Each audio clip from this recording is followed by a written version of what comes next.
Hello everyone, आज जो हम कहानी पढ़ेंगे उस कहानी का नाम है कोर्ट की दावत। गर्मियों के दिन थे।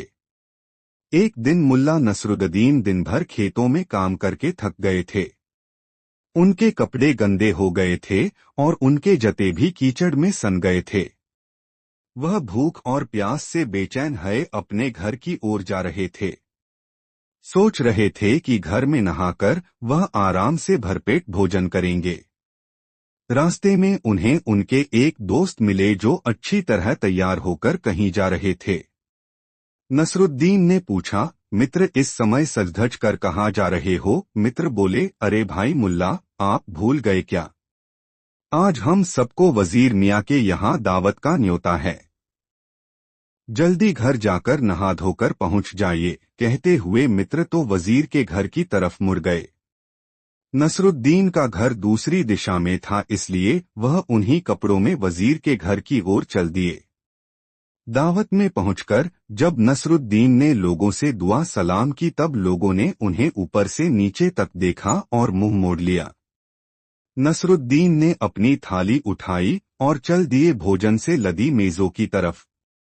किसी भी दोस्त ने न उनको भोजन लेने के लिए जगह दी और न ही बैठने के लिए।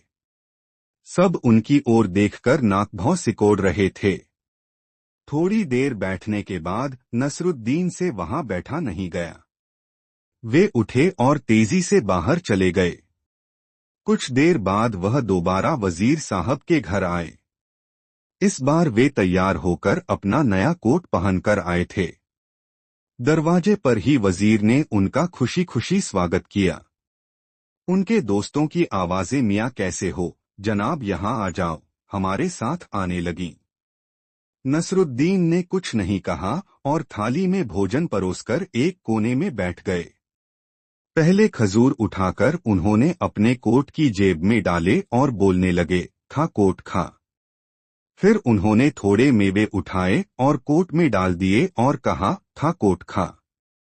इसी तरह वह अंजीर, नान, यहाँ तक कि दाल भी कोट की जेबों में भरने लगे। लोगों की भीड़ उनकी हरकतों को अचरज से देखती रही।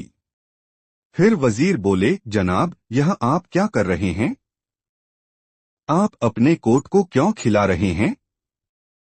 क्या आपको भूख नहीं लग रही या आपकी तबीयत नासाज है? नसरुद्दीन ने कहा, जब मैं मैले कपड़े पहनकर यहाँ आया तो आपने और सभी लोगों ने मुझे पहचानने से इनकार कर दिया था। फिर जब मैं कोट पहनकर आया तब सब मेरा सम्मान कर रहे हैं। इसका अर्थ तो यही हुआ कि दावत में आपने मुझे नहीं बल्कि मेरे कोट को बुलाया था, इसलिए मैं इसे ही दावत खिला रहा हूँ। यह सुनकर सभी लोग और वजीर साहब शर्मिंदा हो गए। उनको एहसास हो गया कि सबने उस व्यक्ति के सम्मान से ज्यादा महत्व उसके कपड़ों को दिया। सभी मुल्ला जी से माफी मांगने लगे।